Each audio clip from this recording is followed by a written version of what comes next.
Bom, então, iniciando a gravação aqui do grupo de estudo, depois eu envio o link aqui para vocês que quiserem rever, ou quem não está presente, né? Então, hoje a gente vai ter a apresentação do professor Alberto, da PUC e da UEL, no momento, né, como professor nos dois lugares. E vamos falar da introdução do livro do Buchanan. Então, como eu estava falando, tem temas semelhantes. A gente já viu sobre progresso moral, né, aprimoramento moral no ano passado, o livro inteiro dele, né? E aqui traz algumas questões novas, assim, assim, eu particularmente pensei pelo menos em duas frentes. Eu acho que tem implicação tanto para a inteligência artificial, por exemplo, esse texto parece não ter, né? Porque a gente está, a Pamela que participa do meu grupo de estudo ali que na verdade a gente terminou um livro, né, do Leben, né, do Derek Leben, sobre a ética para máquinas, né, para robôs. E o Leben parte da ideia de que a moralidade tem a ver com problemas de cooperação. E nessa introdução, acho que o Alberto vai falar daqui a pouco, né, ele vai exatamente criticar, embora eu não entendi exatamente as repercussões disso, mas é isso que exatamente eu acho que é o ponto, de que a moralidade não é apenas solução de problemas de cooperação. E o Lieben vai exatamente desenvolver algoritmos para máquinas a partir dessa visão da moralidade. Então, se a moralidade não for só isso, então ele tem que rever a posição dele. Né? Uma outra coisa que eu acho que também daria, aqui, vou deixar gravado isso para sugestão de pessoas que quiserem fazer pesquisa e inserção interessantes, é a questão do discurso do ódio, que aparece muito no prefácio, né? Apareceu muito no prefácio, não aparece agora, pelo menos não aparece muito aqui na introdução, a questão do... Mas, assim, de como o tipo de consideração que ele está fazendo nesse livro poderia ser instrumentalizado, que é o tipo da tese do José, né, que é sobre o discurso do ódio. Como é que a gente poderia instrumentalizar essas considerações que ele está fazendo para poder enfrentar o discurso do ódio, né? Acho que são dois pontos que saltam, pelo menos para mim, aos olhos, quando você começa a ler esse texto. Mas agora eu passo ao Alberto, então, a palavra. Obrigado, professor Charles. Bom dia, Andressa, Pamela. Novamente, é um prazer participar do grupo, né? Na sua quarta edição, e aprofundando o pensamento do Alan Buchanan. Não é um autor fácil, assim, de leitura, né? Estava comentando antes com o professor Charles a extensão da introdução, em torno de exatamente 34 páginas, mas é bastante provocativo, é um tipo de filosofia que eu gostaria muito de saber escrever, né? Ou seja, de dominar uma temática e olhar sobre diversos ângulos, possibilidades, responder a um problema. E pensando a partir desse livro, Our Moral Fate, Evolution and the Escape from Tribalism, é um livro de 2020, né? A gente vai apresentar a introdução, e é interessante o que é colocado na introdução, principalmente pensando a partir do título, né? Ou seja, o nosso destino moral, e a questão da evolução e essas fugas do tribalismo, né? Esse é até a introdução, vamos dizer assim, né? Parece ser o centro da discussão no livro, né? Ou seja, de que maneira podemos pensar concepções morais, melhor dizendo, que não simplifiquem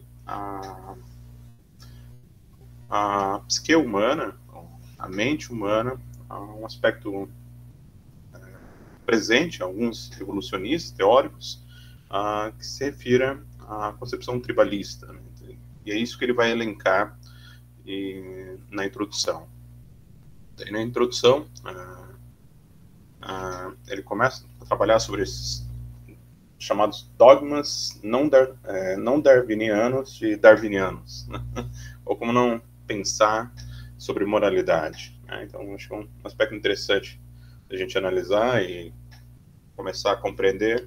E, pelo que eu entendi nesse momento, né, no primeiro movimento de leitura, há uma tensão entre duas concepções sobre o sistema moral, entre uma perspectiva tribalista ou cooperativa.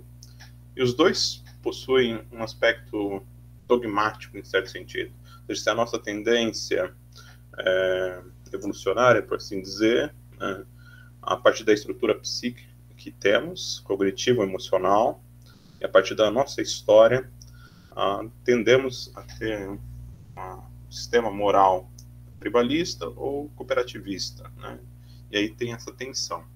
Obviamente ele vai questionar os dois aspectos sobre essa questão da tendência e nos fazer recordar um pouco do livro anterior que nós estudamos, né, que tratava sobre a questão do progresso moral.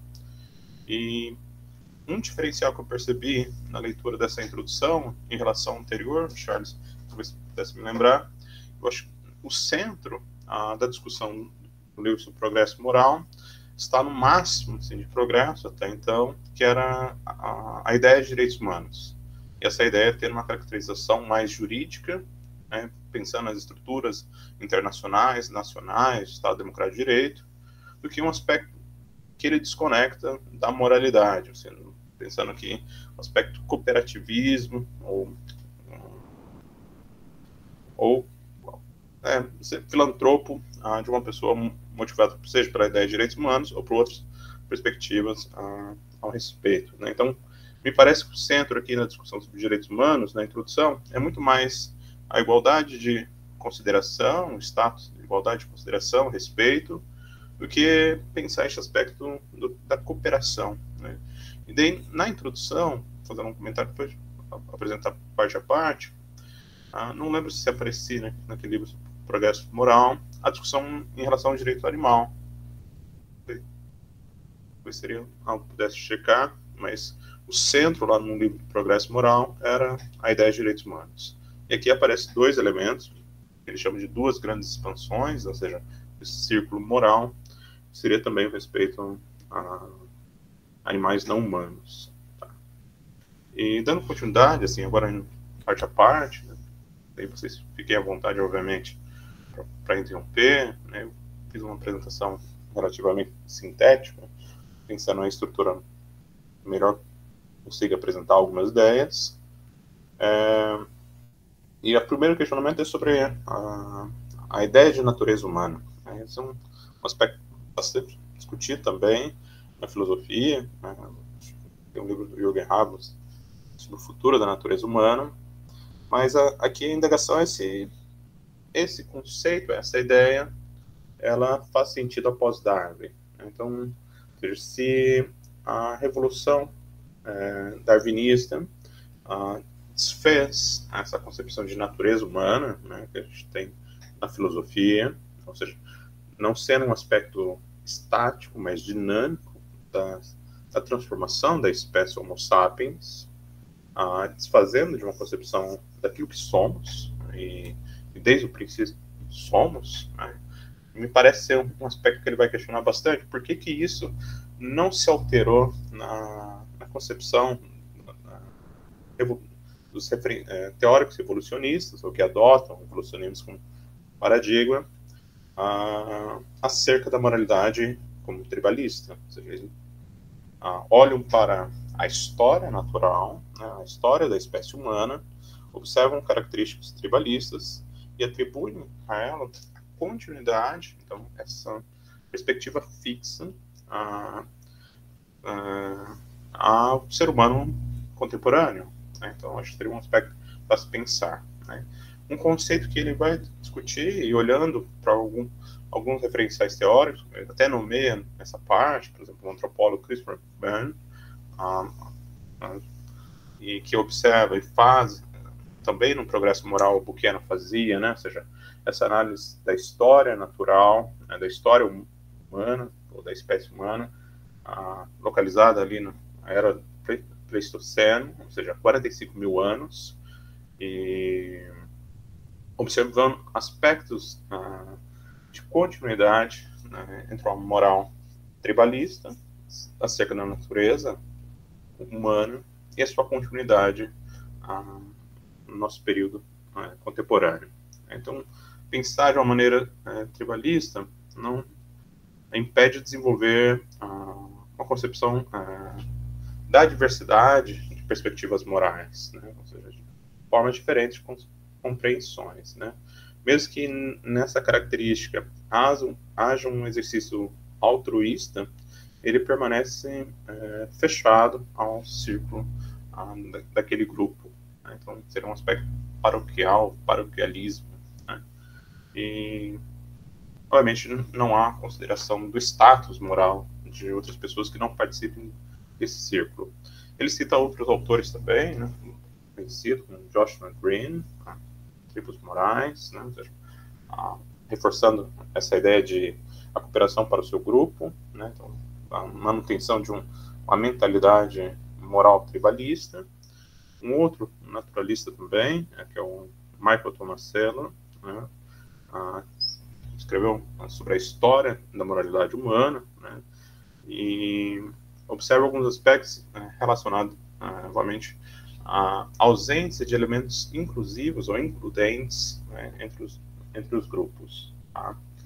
Qual que é o ponto do Buchanan? O primeiro momento que ele quer demonstrar: existe uma diferença e é necessário distinguir entre a nossa estrutura psíquica e desenvolvimento moral, tá?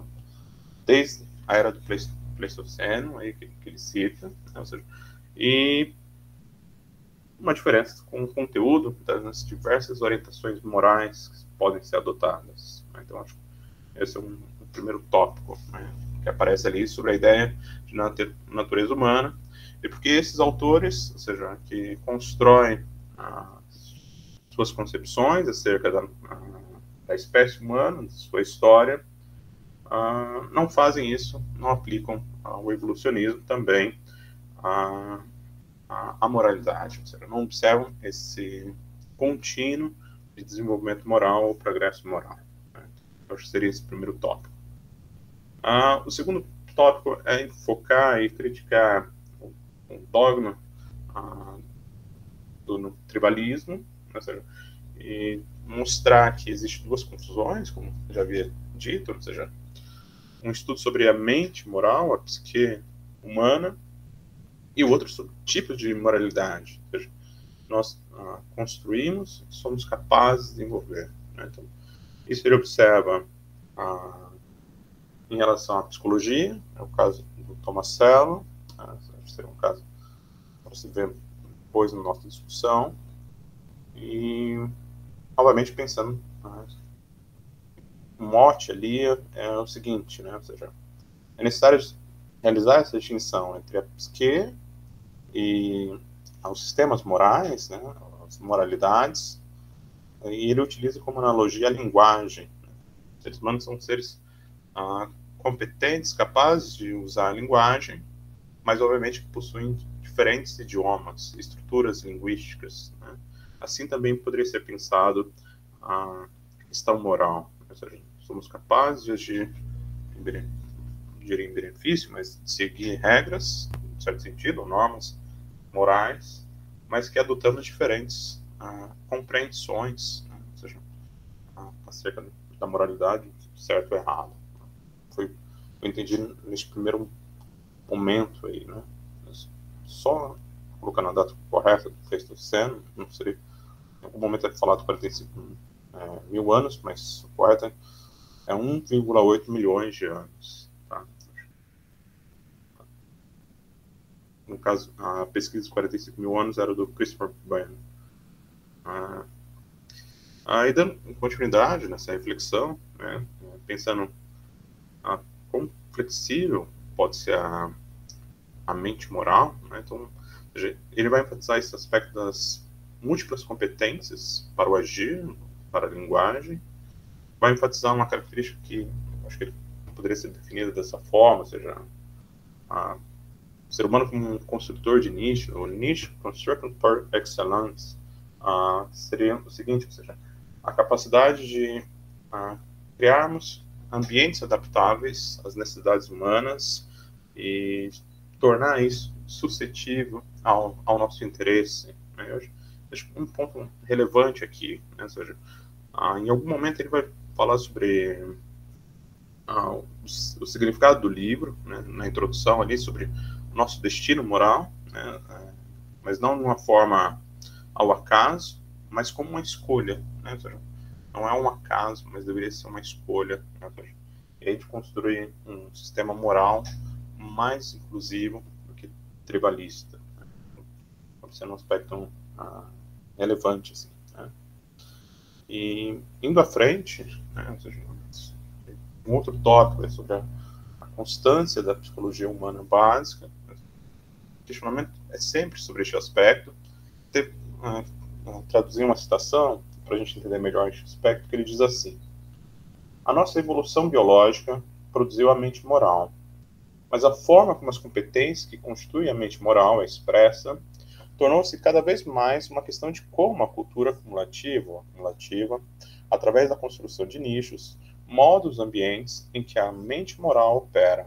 Então, existe esse aspecto que ele está tentando mostrar, né, tentando enfatizar e questionar em relação a aqueles autores que eu citei acima, ou seja, possuiriam uma concepção de afirmar a mente e o sistema moral humano como tribalistas, né? E o que era nesse primeiro momento é de mostrar que há aspectos diferentes, né? Ou seja, entre a nossa estrutura psíquica, a nossa mente e, obviamente, o sistema moral possível de ser um construto humano, né? Então, acho que existe esse aspecto.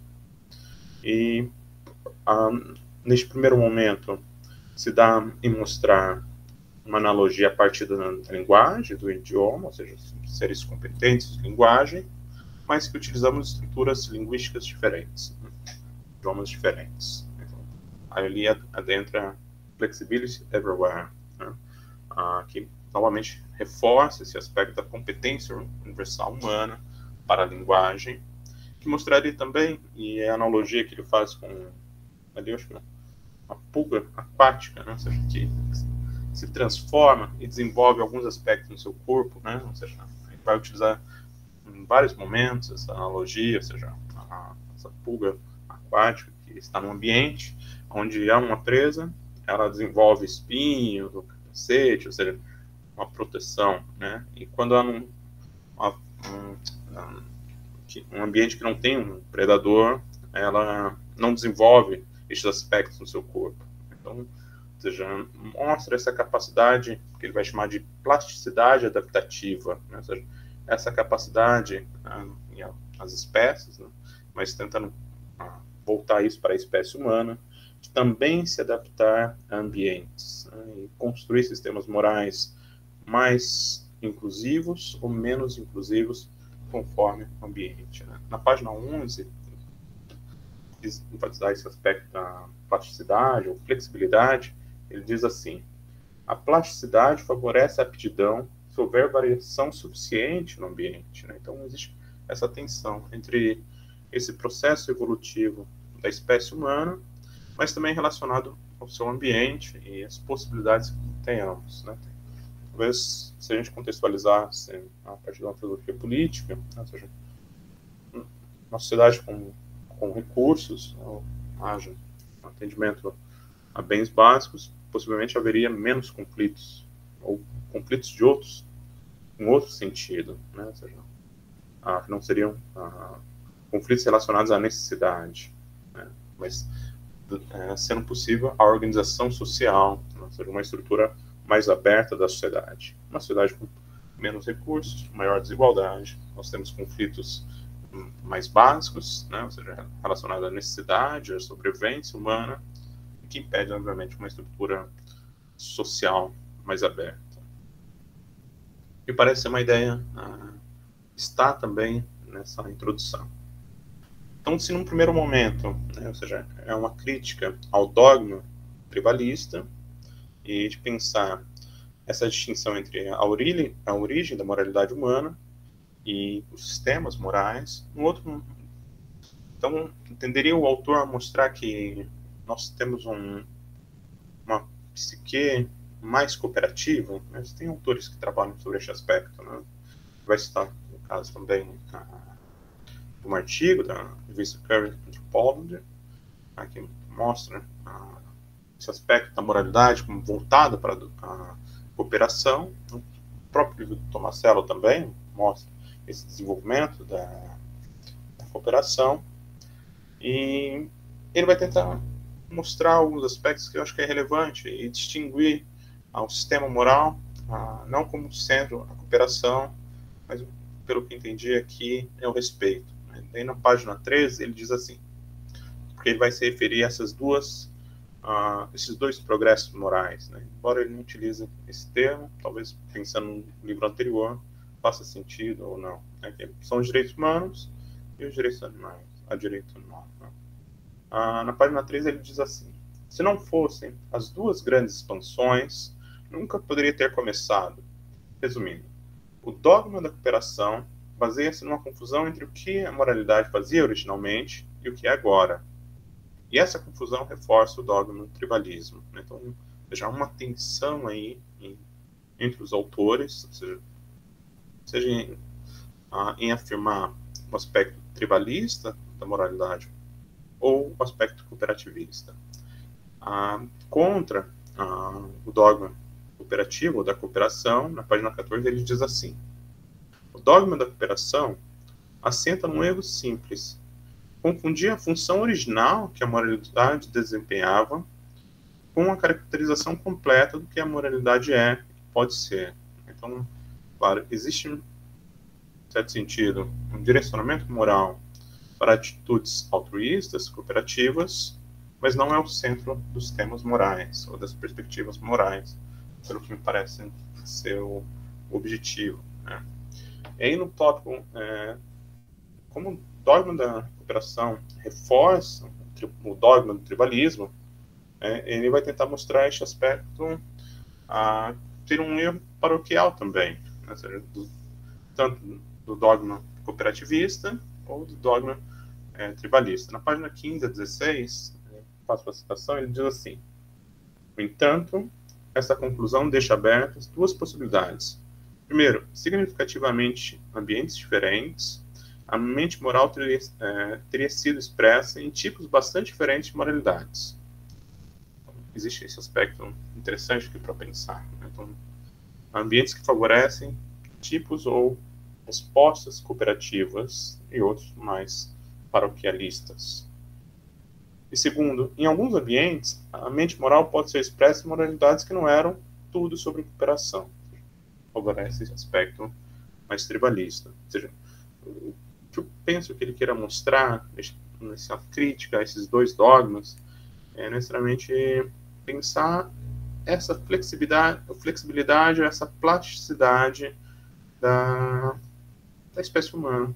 Ou seja, dependendo do ambiente, dependendo das condições que nós tenhamos, favorece determinado tipo de comportamento, me parece. Né?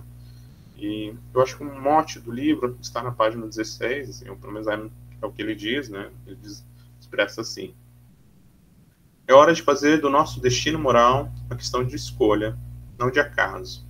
Esta é a mensagem central deste livro. A citação está na página 16 e possa ser o centro ali, possivelmente, dos próximos capítulos. Né? Então, deixa eu pensar esse aspecto, ou seja, a construção de moralidades pautadas no respeito ou na igual consideração, eu queria necessariamente enfatizar, seja a defesa de um grupo ou o aspecto cooperativista. E ele vai citar, dando continuidade, da página 17 a 18, 9 evidências que favorecem essa perspectiva, saibam, da flexibilidade da mente moral. Tá? E pensando na mente, que é psique, como as capacidades cognitivas e emocionais que nós possuímos. A primeira, né? A capacidade de experimentar emoções morais, culpa, vergonha, orgulho, indignação, repulsa. Então, a possibilidade de ter emoções que me façam repensar as minhas atitudes. 2. A capacidade de distinguir entre o que alguém, incluindo a si mesmo, prefere ou deseja fazer, ou que servirá aos seus melhores interesses, ou os interesses das pessoas a quem ela está mais intimamente ligada, não por um lado, e o que ela deveria fazer por outro. Às vezes isso é chamado de capacidade de internalizar regras morais, de tal forma que considerá-las como objetivos. Então, um aspecto de reconhecimento, ter emoções, me façam reconhecer, né, um erro. O segundo aspecto de reconhecer preferências, né, do outro. Terceiro, uma teoria da mente, uma leitura da mente, seria uma habilidade que permite fazer julgamentos confiáveis sobre o que os outros estão pensando e sentindo com base no seu comportamento e tomar sua perspectiva, ou que é expresso aqui em ter empatia, ou seja, adotar a perspectiva do outro, de certa forma, ter um comportamento de tomada de perspectiva do outro. 4. A capacidade de formar intenções partilhadas que permitam ações conjuntas e coordenadas, atividades coordenadas. A capacidade de pensar, vamos fazer isso juntos, e assumir o compromisso de concretizar essas intenções conjuntamente, né? Ou seja, a capacidade de fazer um acordo mútuo, poderia ser dito assim, e de cumpri-lo, em certo sentido. Então, demonstra essa capacidade de não pensar somente a partir do meu grupo, embora isso seja reforçado, mas também com grupos diferentes. 5. A capacidade para extra-altruísmo, isso é, por incorrer em custos líquidos para beneficiar pessoas com as quais não se tem parentesco, né? Ou seja, de ampliar o círculo moral para além do grupo de parentesco. 6. A capacidade de determinar quem é um parceiro potencial confiável em cooperação e quem não é, juntamente com a capacidade de sinalizar de forma convincente para os outros que se é um parceiro confiável.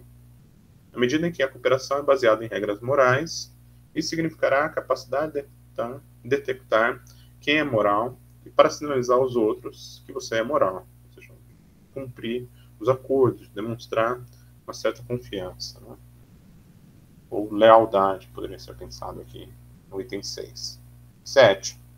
A tendência de simpatizar quando se testemunha o sofrimento de outros seres humanos, ou pelo menos uma tendência para reagir aversivamente a esse sofrimento.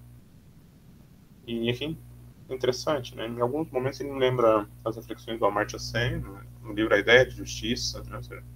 Ele chama atenção, logo no início do livro, ao senso de injustiça, né? Ele trata, por exemplo, os exemplos da Mary Wollstonecraft, né? E outros líderes mundiais, né? Ou seja, lutaram, obviamente, contra as injustiças sociais, mas é primeiro de um momento de senso de injustiça, né?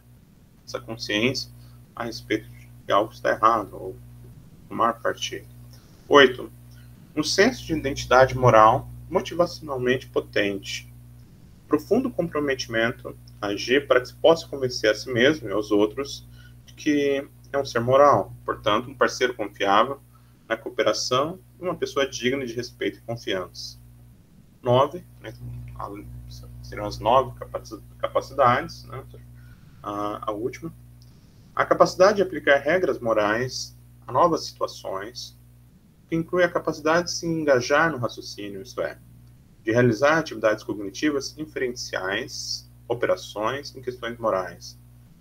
Esse raciocínio inclui pelo menos raciocínio de consciência moral, pensamento inferencial, de que resolve conflitos entre respostas morais específicas e princípios morais firmemente defendidos, o que resolve conflitos entre princípios morais.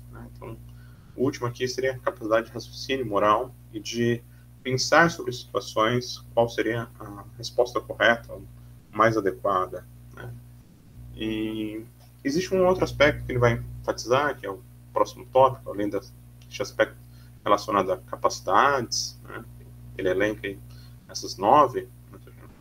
Demonstram, né? Ou seja, na psique humana, essa possibilidade de pensar para além do cooperativismo e do tribalismo, que ele vai chamar de cultura cumulativa, ou seja, essa capacidade de transmitir culturalmente essas diversas concepções acerca da moralidade e que demonstram uma certa diversidade de sistemas morais, né, mas que estão sobre a base, né, dessa estrutura que ele elencou, dessas 9 capacidades, dessa estrutura de competências.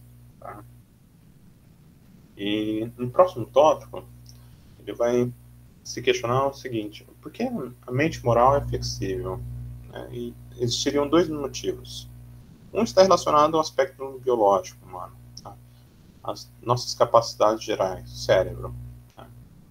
Mas não se limita a este aspecto. Né?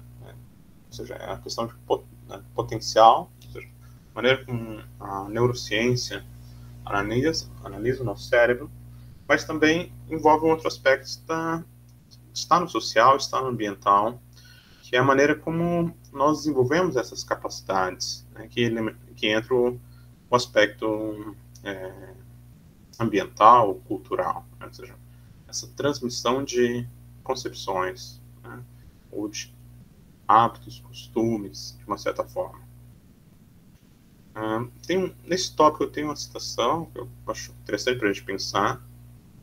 Ele diz assim, está na página 22. Penso que é verdade que a maior parte das moralidades humanas até agora se situaram em direção ao extremo tribalista do espectro. Isso não seria surpreendente se durante a maior parte da história humana, a maior parte do nosso planeta, o ambiente social humano encorajasse as moralidades a assumir uma forma tribalista, ou seja, a defesa dos seus próprios interesses, dos seus grupos, né? Como se observa, por exemplo, nos conflitos internacionais. No entanto, recentemente, alguns seres humanos passaram a ter moralidades mais inclusivas.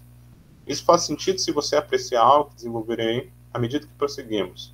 Alguns ambientes modernos são radicalmente diferentes da adaptação evolucionária ambiental.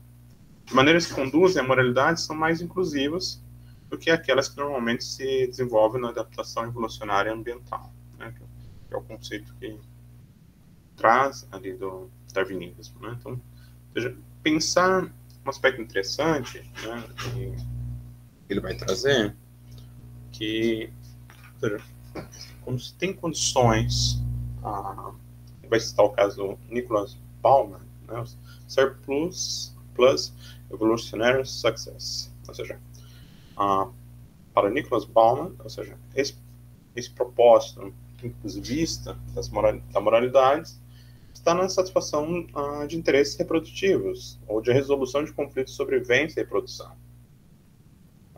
O Buchanan vai adicionar um aspecto, ao contrário, perdão. Ou seja, o sucesso do processo evolucionário está em garantir a sobrevivência e a reprodução humana.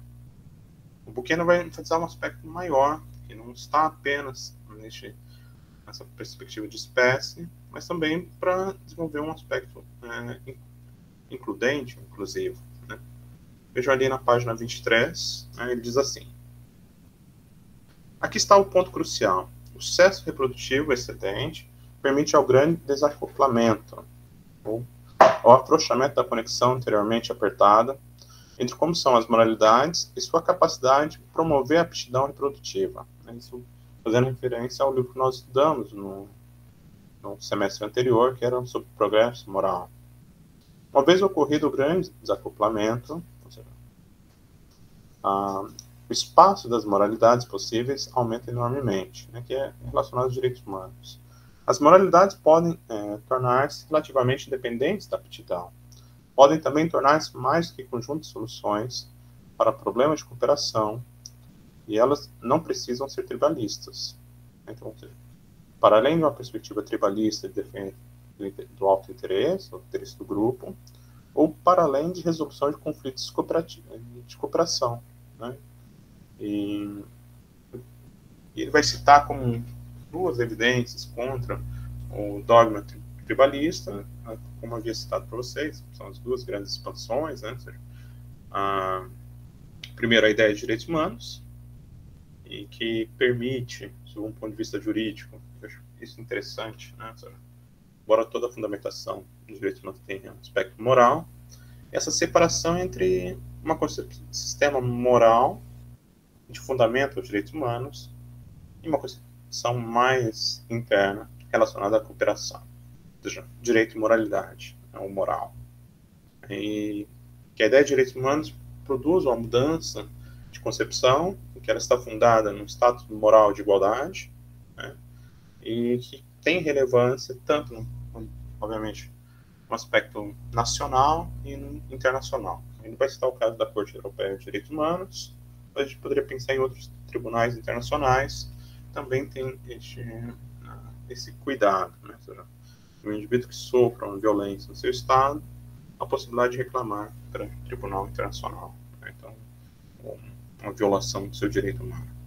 E o segundo, né, a grande expansão desse círculo moral está no reconhecimento do direito animal, o respeito, né, pautado na questão do respeito.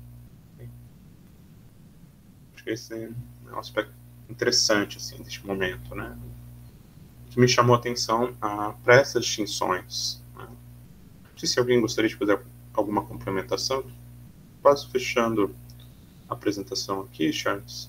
Talvez alguns pontos que eu não passei de forma mais sintética, talvez a gente possa retomar também, né?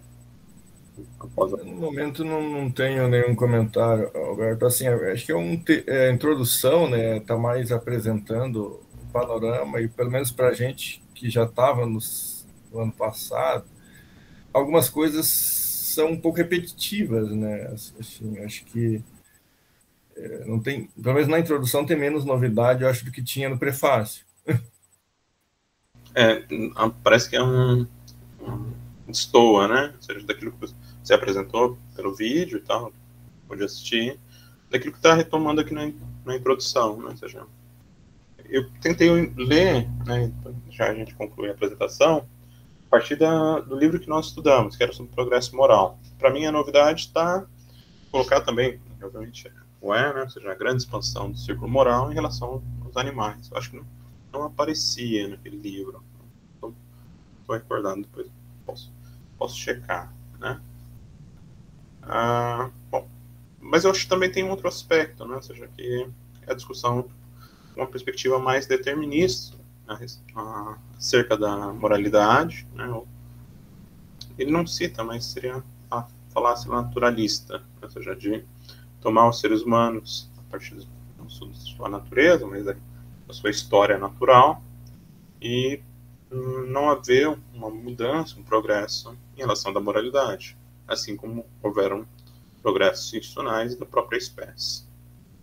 Para a gente ir fechando alguns tópicos, né, contra o tribalismo, né, eu vou fazer a leitura de duas citações que eu acho interessante. Retoma algumas ideias que eu comentei, né, essa habilidade humana de construir nichos, está ali na página 26. Se os nichos construídos pelos seres humanos, quais a mente moral pode ser expressa em moralidades inclusivas, são raros e recentes, então concluir que a natureza moral humana é tribalista, porque a maioria das moralidades humanas tem sido assim, não seria mais convincente do que concluir que a natureza da pulga d'água inclui espinhos e capacetes de proteção, porque a maioria das pulgas d'água que você observou tem essas características. Ele utiliza um exemplo sexista, que eu não vou repetir, mas talvez se ele lembrasse Karl Popper, né? Acho que Popper tem uma discussão a respeito deste aspecto, ou seja, a ausência de quem não veja um cisne negro não quer dizer que ele não pudesse existir, né? Ou seja, o fato de ver somente cisnes brancos não impede a possibilidade que haja um cisne negro, né? E é um pouco esse raciocínio que ele está colocando aqui, né? Ou seja, se a mente e os sistemas morais prevaleceram como tribalistas, não quer dizer que definitivamente sejamos tribalistas, né? Assim como poderia ser aplicado também para uma perspectiva mais cooperativa, né, cooperativista. Então, somos cooperativistas? Também não. Eu acho que existe um aspecto aqui que ele está fazendo distinções.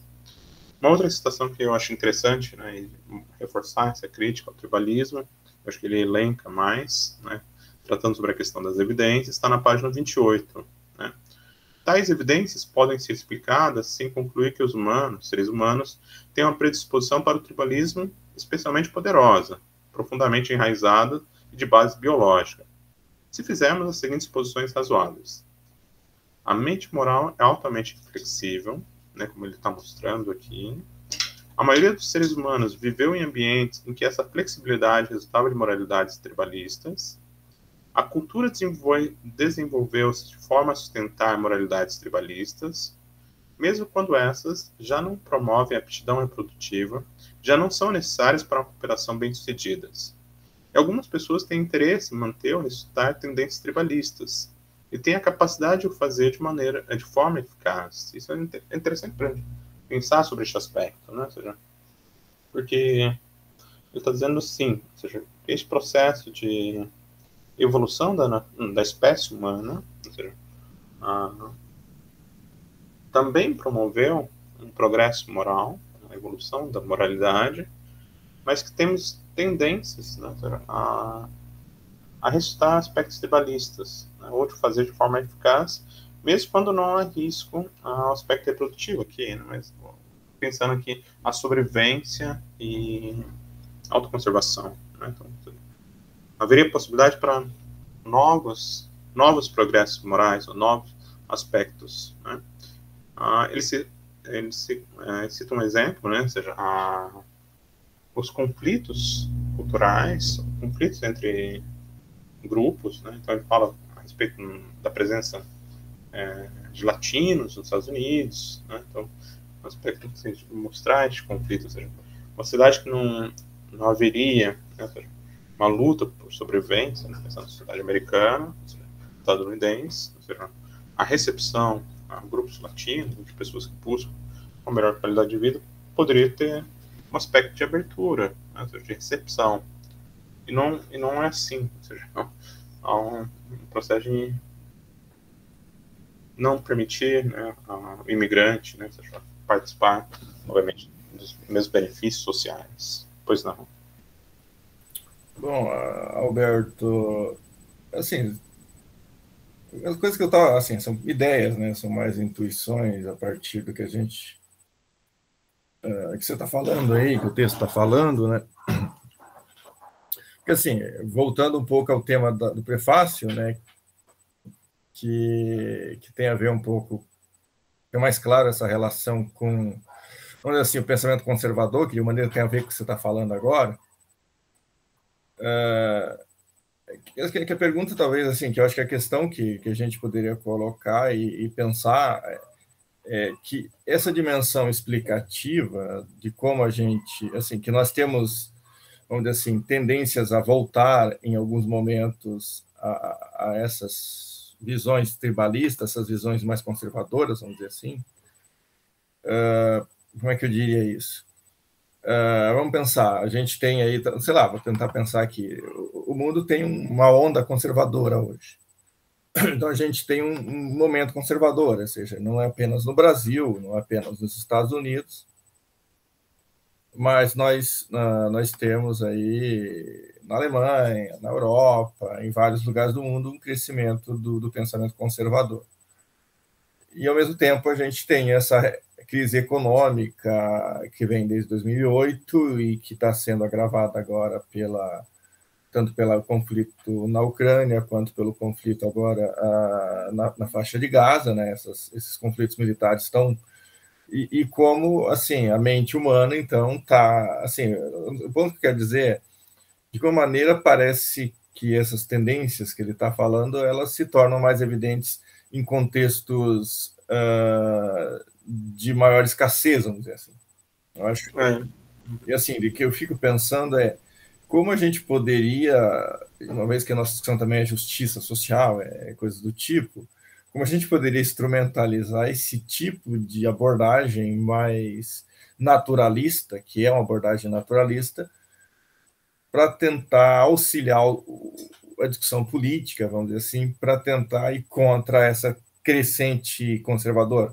Assim, eu não sei como faz isso, mas de um lado você teria que trazer à tona que isso é um mecanismo, assim, e talvez assim, até para as pessoas que daí são mais ativistas anticonservadorismo, elas teriam que, assim, parece estranho que eu vou dizer agora, mas assim, trazer à tona de que faz parte da natureza humana ter essa propensão que seria um processo de como é que se ataca para isso não acontecer de novo. Porque assim, não adianta só você dizer que a pessoa é conservadora, que a pessoa é autoritária, se isso for algo que está baseado na nossa, vamos dizer assim, na nossa biologia, ou seja, como é que você enfrenta no espaço público de maneira mais racional, considerando esse aspecto. Assim, eu não sei como é que o livro... Eu não estou aqui endossando o conservadorismo, não é esse o meu ponto. O meu ponto é que existe, então, algo na natureza humana que vai trazer esse fantasma volta e meia e que a gente teria que racionalizar isso, trazer isso para o espaço público, até para poder mostrar, ó, está começando de novo, a gente tem que ver como é que, ou seja, como é que a gente lida com essas variáveis para que isso não cresça.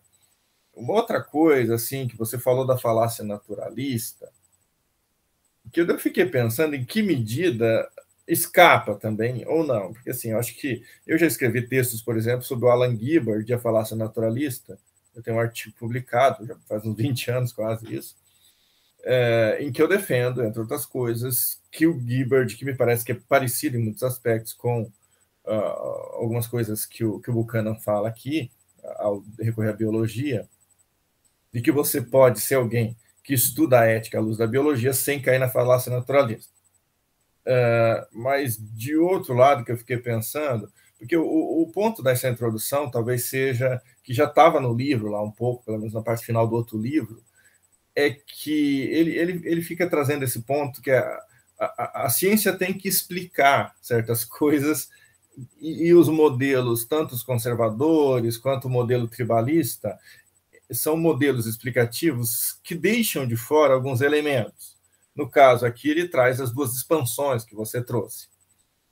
Agora, só a minha pergunta é, assim, eu acho que já não caía na falácia naturalista, mas se fosse assumir que caísse, explicar melhor outros aspectos naturalistas, assim, eu acho que não cai, mas assim, mas se alguém achasse que a tentativa, só porque ela não explicava algumas coisas, era vinculada à falácia naturalista, uma explicação que é naturalista, mas mais abrangente, também não escaparia. Só, assim, eu não estou dizendo que cai, eu acho que não cai, mas eu acho que o que ele está dizendo, o ponto todo é que eu acho que ele está tentando separar muito claramente.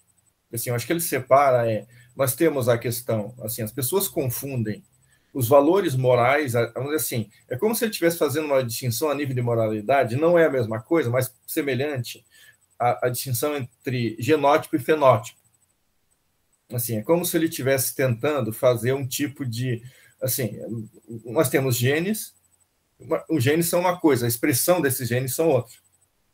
Ou seja, como eles se expressam, assim, para colocar em analogia do ponto de vista das nossas faculdades, assim, a partir do nosso gene, ou seja, os mesmos genes, num ambiente diferente, vão resultar num fenótipo diferente, porque as pressões seletivas, o meio vai causar influência, mesmo com os mesmos genes, pode não ser a mesma coisa. Se você pegar dois gêmeos e colocar em locais diferentes, eles não vão ser completamente idênticos, por mais que eles tenham traços físicos semelhantes, mas mesmo aí pode ter uma variação, vamos dizer assim, porque vai depender da alimentação, do exercício físico, ou seja, tem vários fatores que vão impactar naquilo que você tem do ponto de vista biológico.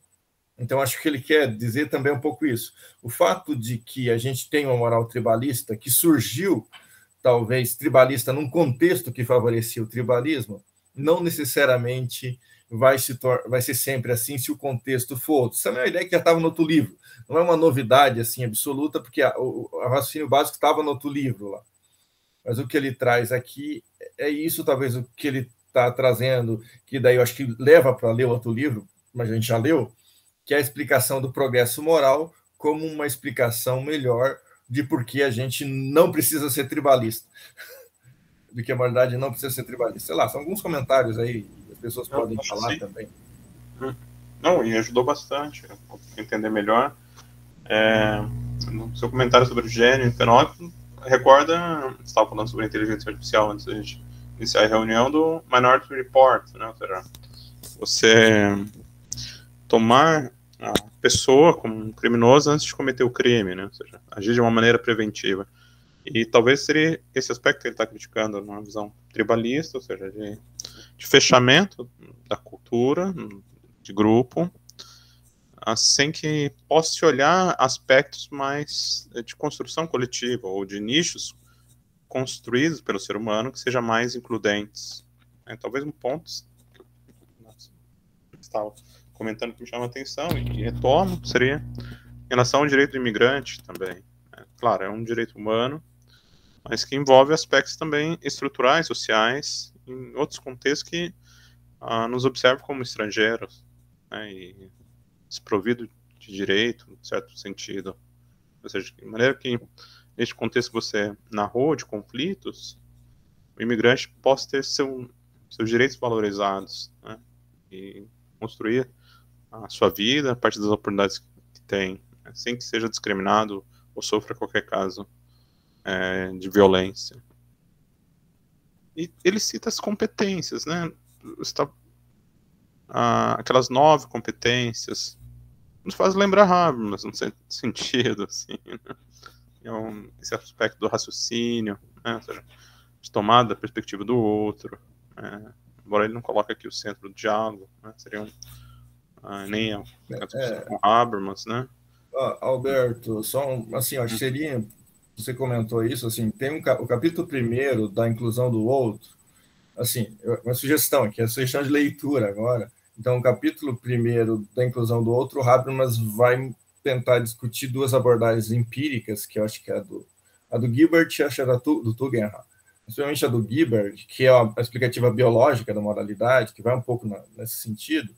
Daí dá para pensar, assim, que é de fato, você tem razão, existem algumas analogias possíveis entre abordagens biológicas e a do Habermas, porque o próprio, assim, no caso do Buchanan aqui, eu acho que está implícito no que ele está falando, mas acho que no caso lá do Gilbert é mais evidente, que o Gilbert vai falar em 2 sistemas de coordenação. Assim, eu acho que tanto, assim, mesmo que o Buchanan aqui está tentando desvincular a ideia da moralidade de ser apenas uma coordenação de comportamento, acho que assim, não é que ele está dizendo que não é. Assim, o que ele diz é, mesmo que ela tenha surgido como sendo isso, o fato de ela ter surgido como sendo uma solução de problema de coordenação não quer dizer que ela seja só isso.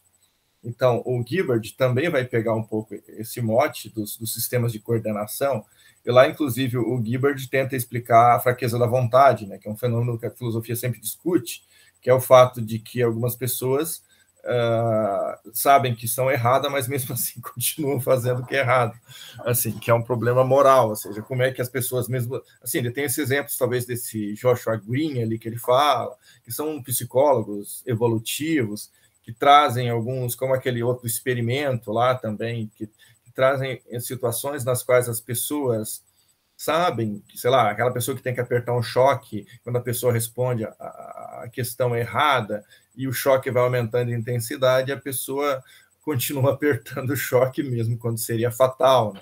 Então, esses psicólogos vão, ou a mesma coisa, aquele experimento lá da penitenciária, né, que 2 grupos de pessoas são separadas em presidiários e as pessoas que trabalham no presídio, né, e como o comportamento das pessoas muda no papel que elas ocupam, como presidiário, como o controlador ali, e como elas cometem, vamos dizer assim, infrações ou pequenos delitos nesse papel. Então, esses psicólogos trazem essa questão de como é que o ser humano, mesmo sabendo que está fazendo coisa errada, ele insiste em manter esse comportamento. Então, o Gilbert vai dizer, tentando trazer para essa discussão que a gente está aqui, que a gente tem 2 sistemas de comportamento, 2 sistemas de regras. Um sistema de regras que é mais imediato, né, que seria, ou seja, são regras que a gente aprende de maneira mais imediata, e um outro sistema de regras que é baseado na comunicação, que é mais próximo ao comunicativo do Habermas lá, vamos dizer assim, que essa ideia, ou seja, nem sempre aquilo, assim, o ponto do Gilbert é que por que essas pessoas cometem esses erros, essas imoralidades, mesmo sabendo que estão errados? Porque os 2 sistemas não estão conectados. Então, existem momentos na vida humana em que aquilo que seria, vamos dizer assim, o justificado, que é pelo sistema de coordenação mais abstrato, ele não tem efeito sobre o imediato. Porque, por exemplo, tanto no experimento do presídio, como mas principalmente no experimento de apertar o botão, as pessoas têm regras mais imediatas, como a regra de cooperação. Então, elas se comprometeram a cooperar com o experimento. Então, elas mesmo as pessoas que são assim, resistentes a apertar o botão, quando o choque seria letal, por exemplo, ou causaria grandes danos, essas pessoas aceitam apertar o botão quando o pesquisador diz: mas você aceitou cooperar. Então as pessoas acabam, ou seja, porque é um conflito de normas, de regras, de níveis diferentes, e a psicologia humana às vezes desconecta essas regras. Eu não sei, assim, o que eu estou tentando dizer são discussões diferentes. Eu acho que talvez o que tentando trazer para a discussão do Buchanan, talvez essa moralidade seria talvez uma moralidade, que eu não diria que assim, mas talvez uma moralidade mais inclusiva e a moralidade mais antiga, vamos dizer assim, é mais originária. Eu acho que o que o Buchanan está tentando fazer é algo ainda que antecede um pouco esse ponto do Gilbert, é que em algum momento, assim, uma coisa é a moral, assim, porque assim, acho que a estratégia do Buchanan é separar a faculdade da norma, assim, que eu acho que tem a ver com esse, assim, eu acho que o que o Gilbert está chamando de esse nível mais abstrato na verdade, também essas faculdades. Ou seja, que nós desenvolvemos mecanismos adaptativos em que a gente produz a moralidade. Mas essa produção da moralidade, ela só é, vamos dizer assim, retrógrada ou mais conservadora em certos contextos em que talvez a mente humana caia em situações mais de proteção, como, por exemplo, o crescimento do preconceito para com o imigrante que você falou. Quando a sociedade está em momentos econômicos melhores, esse tipo de reação ela é menos frequente, pelo menos. Agora, quando você tem, sei lá, problemas econômicos na sociedade, ou seja, uma crise econômica, por exemplo, esse tipo de reação ela é mais evidente, vamos dizer assim. Então, assim, eu acho que nosso mecanismo ele é tal que ele funciona bem, a gente consegue conectar os dois sistemas. Mas quando surge um problema de sobrevivência, uma restrição de recursos, a gente começa a operar no modelo mais arcaico. Não sei, é um comentário. Eu acho que sim.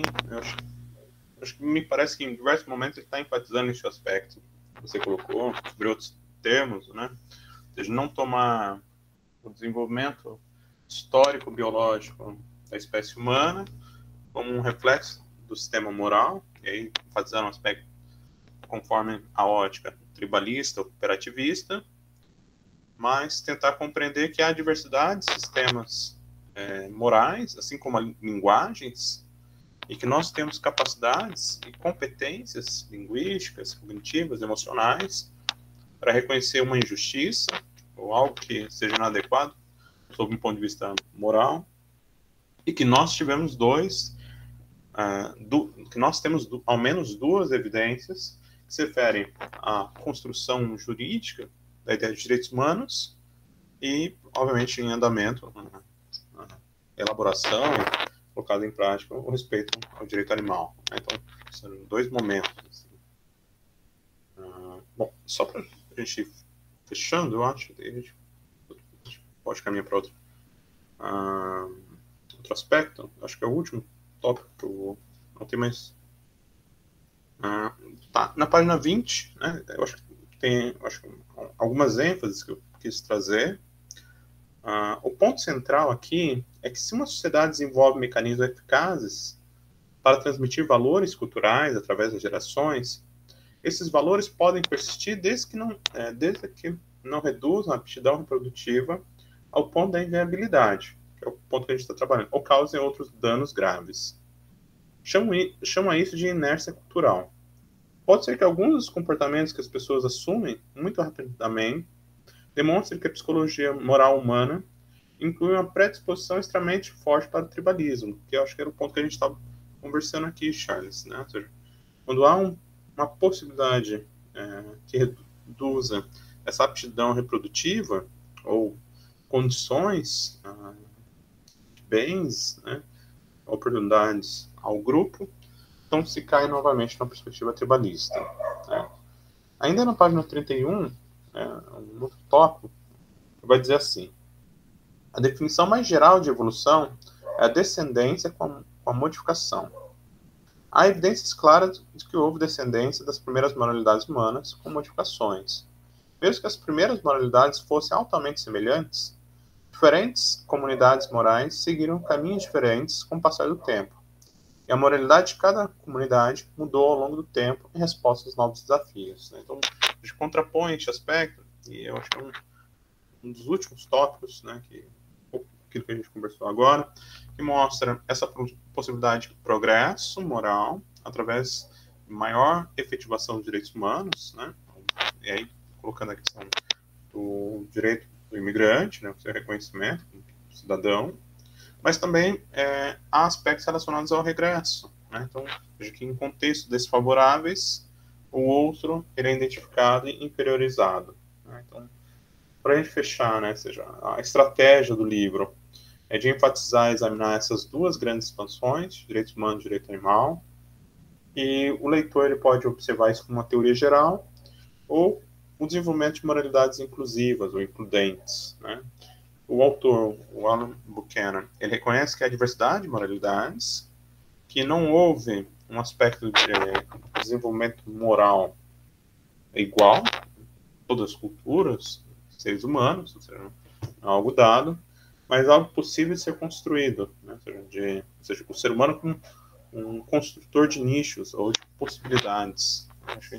Acho que existe um aspecto aqui, em outro momento eu havia lido, né, feita a citação do texto, né, ou seja, que o objetivo do livro é isso, ou seja, não deixar o desenvolvimento moral ser fruto do acaso, desse aspecto de adaptação evolucionária, evolucionista, ambiental, ou seja, envolve esses dois aspectos, genético, biológico, ambiente, mas também ser fruto de uma escolha humana, né, ou seja, a partir das capacidades cognitivas, emocionais que nós temos, seja de ter atitude de empatia com o outro, ou de reconhecer, aí, a partir das nossas emoções e concepção ética, que há situações de injustiça. Acho que seria um pouco as ideias que são tratadas aí na introdução. Eu acho que talvez as pessoas talvez pudessem chamar a atenção a algum tópico, talvez eu não tenha apresentado de forma mais sucinta, né? Mas acho que seria um pouco essas tensões do texto, né? De diferenciar entre a adoção não de uma perspectiva ética tribalista ou cooperativista, mas de ver uma outra possibilidade de progresso moral, o desenvolvimento moral, que enfatiza essas duas grandes expansões, né? Direitos humanos, direito animal. Certo? Obrigado.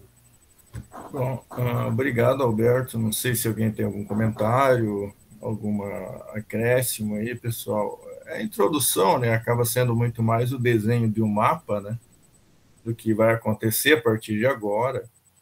Ou seja, eu acho que ele apresentou o problema, né, que ele pretende trabalhar, ou seja, para a gente que estava estudando outro livro, é interessante, porque é complementar, né? Para quem, sei lá, para quem está chegando agora, acho que a Andressa, que não estava no grupo, né, até agora, assim, eu até tenho as gravações do outro, anteriores, né, Andressa, mas eu teria que organizar para te mandar, se você quisesse ver, tá? Mas, assim, seria, eu teria só isso para comentar, eu acho que agradeço, Alberto. A gente tem já uma data marcada aí, né, deixa eu ver qual é a data que a gente tem aqui. A próxima é... A gente 16. 16. Então, a minha pergunta é se teria algum voluntário para apresentar. Não sei se a Maria está afim de novo, não sei. Ou quem mais está interessado. Bom, se não, eu mesmo apresento, sei lá. A gente tem que só planejar isso. Então, a gente tem mais ou menos um mês, então exatamente um mês agora. Na verdade, menos, né? Porque são 29 dias em fevereiro. Mas desceria o capítulo 1, né? Professor, então, no dia 20 de abril seria o capítulo 2. Eu poderia pensar nesse sentido de pensar em trabalhar esse capítulo daí? É que eu não, pode ser, 16, se você quiser trabalhar, então você já podia se comprometer capítulo 2, daí a gente anota ali. Bom, se não tem outro voluntário, eu apresento o capítulo 1 e a gente então volta, então, no mês que vem, né? Cumprimento o Murilo aí também. É isso, mas... Murilo. Murilo, pode falar. Oi, pessoal. Bom dia. É um prazer rever vocês. Eu não pude participar do encontro anterior, questões de início de ano. Eu vou ver lá as datas que você enviou, Charles, e vou já indicar no sentido de me oferecer para apresentar um capítulo em certo dia. E aí, se todos estiverem de acordo, eu poderia, porque para o próximo tem algumas coisas institucionais para resolver, processo seletivo, enfim, e seria complicado para eu assumir agora essa responsabilidade. Mas eu vou indicar lá para também a gente já conseguir compor o planejamento, tá? Obrigado, Alberto, pela apresentação. Prazer aí rever as pessoas e conhecer quem está vindo pela primeira vez. Bom, então agradeço, Murilo, pela disponibilidade mais para adiante. Então, pessoal, acho que por hoje a gente... bom, a Pâmela também. Pâmela, você pode escolher uma data que seja melhor para você, um capítulo ali para frente, daí você informa ali, eu acho que pode informar na mensagem do mural lá e a gente vai planejando, então. Bom, eu apresento o próximo, então, pessoal, até lá vocês vão pensando, então a gente encerra hoje por aqui, eu acho que foi assim, a gente está começando o ano, como disse o Murilo, e a gente está esquentando o motor, então acho que daqui a pouco a gente acaba tendo mais, assim, uma discussão um pouco mais acirrada. Então, hoje seria isso, para a gente começar, a gente conseguiu retomar, eu acho que é importante. Então, bom final de semana para todos, até o próximo mês. Então. Tchau, tchau. Valeu, um abraço. Para a gravação. Obrigado, Charles. Bom final de semana para todo mundo.